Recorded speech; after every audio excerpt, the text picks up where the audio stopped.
Sometimes I wonder if I should welcome audiences to the show or not, or perhaps tell them that at times I've got to deal with content that might not be up your alley.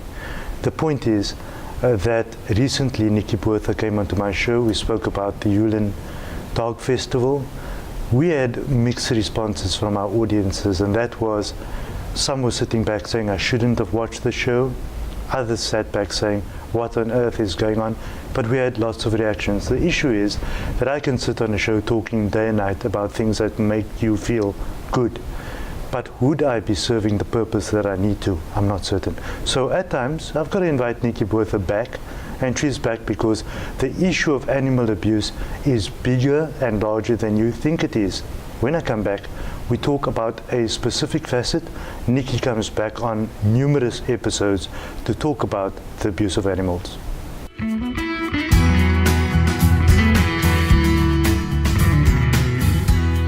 Nikki, we've had numerous responses to the discussions we've had.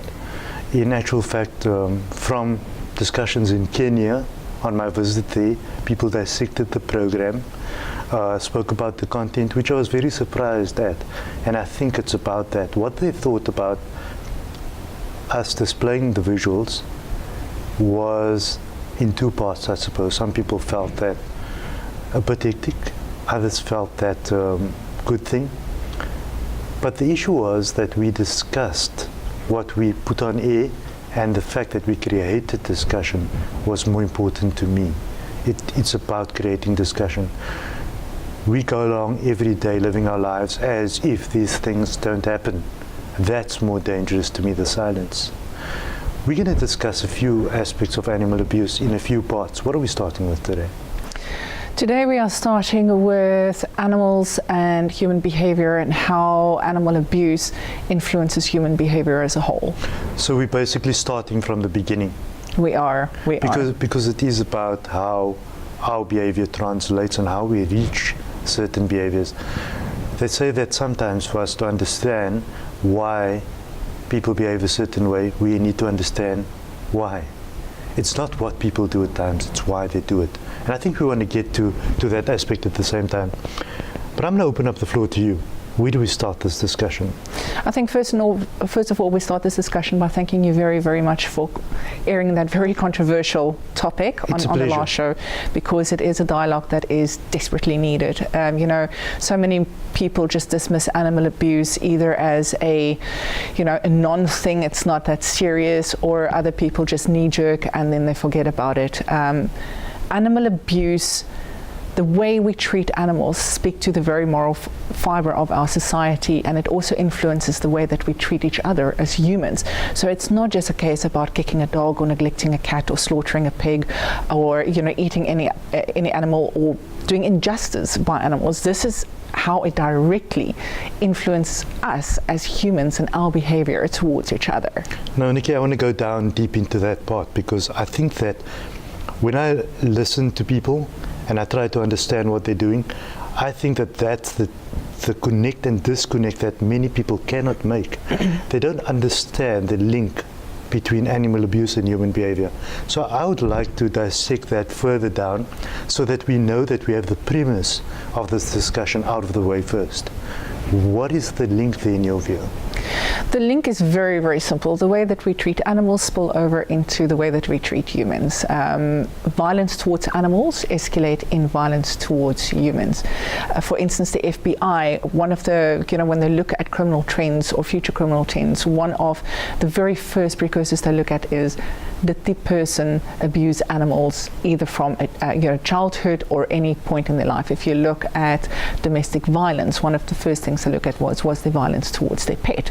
And all these factors they escalate into how we treat each other. If we can't respect a life form this big, how do we expect to respect each other? When I sit back sometimes and I see all these things happen, when I looked at the visuals that you sent on the Yulin side, I would sit back thinking to myself that, I don't know, is it just my way of interpreting this or thinking about this? But I cannot seem to come to terms with the idea or comprehend. I maybe scientifically understand output behavior and why someone would do something. So from a superficial perspective, I get that. But I cannot seem to think, when I think to myself, would I be able to do that? I cannot see that connection. How does someone actually go forth with a knife, with a blowtorch, with something? That lack of empathy, sympathy, the lack of the very deep-rooted compassion. I mean, compassion is perhaps a term, but that internal, visceral compassion, leave the term alone. Where is it? I don't get it. It starts with parents and babies. Let's start at the very beginning. A baby, when you put a baby in a crib and you give them an apple and you give them a bunny, chances are they'll eat the apple and play with the bunny. So children are inherently born compassionate.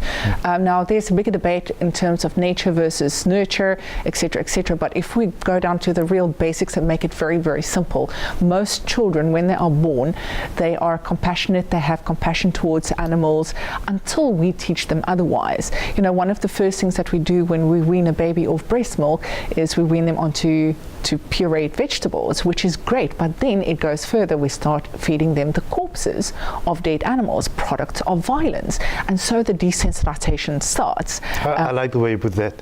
Corpses of dead animals. Well, it is. Let's call it what it is. You know, we like to pretty it up by saying, you know, mutton, which is a dead lamb. We like to say meat when it is dead animal flesh. We pretty it up with words to help us stay in that state of desensitization. But that's what it is. The moment we start feeding our children products of violence, you are creating, I don't want to say you're creating a violent child, but you are normalizing violent behavior. And that is where it stems from. So parents have an obligation towards their children to nurture that compassion that they are born with so that they can carry it into adulthood. Correct, yes. The normalization you're talking about, that's also pointing to the desensitization aspect of what we perceive and see every day in society. There's a very interesting, strange analogy which came into my mind right now. I was thinking that perhaps if we take a live animal, chop its head off in front of you, slice off the leg and put that down and say, go and cook that now, what would the response be? And, or if you go to the store and purchase that package with the flowery packaging and all of that and the stamps and to make it all look nice, would you feel different about that? I bet people feel different about that. Absolutely. You know, I think it was Paul McCartney who said if slaughterhouses had glass walls, people be, you know, more people be vegetarian, because nobody wants to slice the throat of an animal. It's not a pleasant experience to see the animal suffering, to see the animal's fear and pain. We'd rather just conveniently forget our role that we play in that and pay someone else to do it and have it packaged prettily on the shelves of the supermarket. So you don't see it anymore as an animal? You don't see it anymore as an animal. You see it as exactly. meat or what if it's being tabled. And companies, you know, I feel very, very strongly about this. If I were a billionaire, this is definitely something that I would do. I would take all these, you know, dairy companies and animal byproduct companies, I would take them to court for false advertising, because you'll see, you know, a certain brand would say their milk is made with love, when in fact what happens behind the scenes, yes, you know, or Happy Cow cheese. Sorry for the trademark or the registered company, but this is a fact. Happy Cow is not a happy cow. These animals are abused and exploited. Their children are taken away from them right at birth. Male calves are immediately sent to slaughter because they have no value. These cows are literally raped by humans through artificial insemination. It wasn't by choice.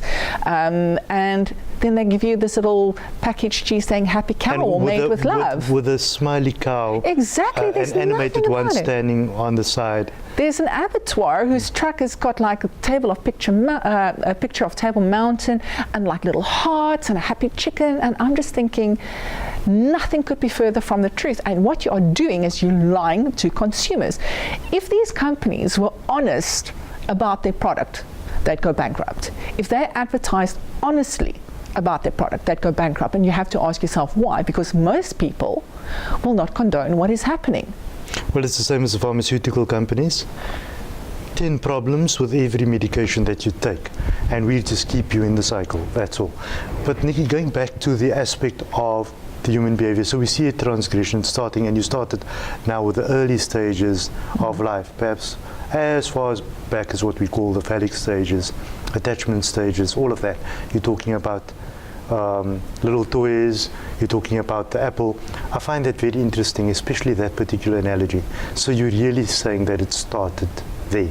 It starts with us being social born. Conditioning. Exactly, social conditioning, and especially by the parents. And the parents are only transferring it onto their children because that's what they were taught. Not thinking. So it's not a conscious aspect. No, it's not a conscious, because we are so indoctrinated into believing that we have to have meat, that you won't get any protein if you don't eat meat. And, it's meat, it's not a dead animal. It's prettily packaged, it's not slaughtered right in your kitchen. So it's all the social conditioning that we're passing on to our children generation after generation. And now with the advent of the internet, where the information is readily available and activists actually exposing what is going on behind closed doors, more and more people are becoming aware. But still, we have to, this awareness goes, knee-jerking like, oh, this is terrible, I don't want to eat meat. But it goes further than that. It goes about how those actions, how our own actions impact those around us. And again, if you give your body a product of violence, your body is going to react violently. It's not only your body, but your mind as well. You become desensitized. Violence is just something of the norm. An interesting statistic is they did a study that when abattoirs are opened in areas, over a period of 5 years, violent crime increases by 130%. In the communities where these abattoir workers work, violence and family violence and rape and drug abuse and substance abuse increases like tenfold, because slaughterhouse workers become so desensitized by the killing and the maiming and the suffering that those aspects then go back into the community and back into the family lives. Well, that makes a lot of sense. Exactly. It is desensitization. So then why, if it makes so much sense, are we still insisting on treating animals like products?